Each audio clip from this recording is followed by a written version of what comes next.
আসসালামু আলাইকুম। সবাই কেমন আছেন? নিশ্চয়ই ভালো আছেন। আপনাদের দোয়া আমিও ভালো আছি। আজকে আপনাদের জন্য নিয়ে আসছি লতি রান্না। আমার এই লতির তরকারিটা খেতে অনেক মজা লাগে। আমার খুব পছন্দের একটি খাবার।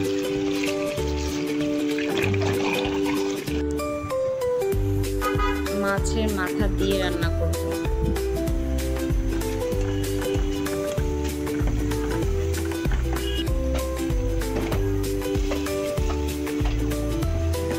দেখতে থাকুন।